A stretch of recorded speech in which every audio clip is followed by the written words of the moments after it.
മുളവുകാട് പഞ്ചായത്ത്, പനമ്പുകാട്, വല്ലാർപാടം, മുളവുകാട്, പൊന്നാരിമംഗലം എന്നിവിടങ്ങളിലും വെള്ളമെത്തും. വൻതോതിൽ ജലപ്രവാഹത്തിന് സാധ്യതയില്ല. നേരത്തെ MS അനീഷ് കുമാർ പറഞ്ഞതുപോലെ. അനീഷ്, ഇതുമായി ബന്ധപ്പെട്ട് KSEBയുടെയും മറ്റ് റവന്യൂ വകുപ്പിന്റെയും ഒക്കെ ഒരു കാൽക്കുലേഷൻ എന്താണ്? ഏത് തരത്തിലുള്ള ഒരു ജലപ്രവാഹമാകും? തുറന്നു, അണക്കെട്ട് തുറന്നു, ദൃശ്യങ്ങളിൽ കാണാം. അണക്കെട്ടിന്റെ മൂന്നാമത്തെ ഷട്ടർ തുറന്നു.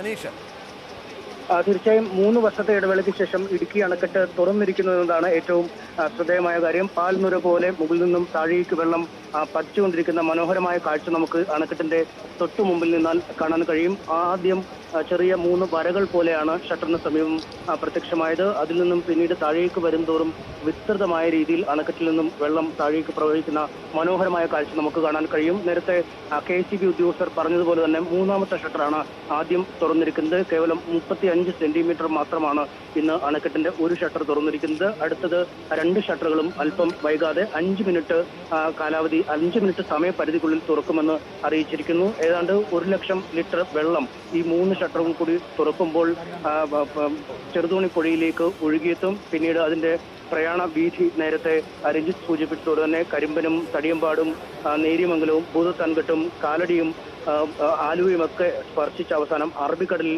ചെന്ന് ചേരുന്ന ആ മഹാപ്രവാഹം ഇതാ ആരംഭിച്ചിരിക്കുന്നു.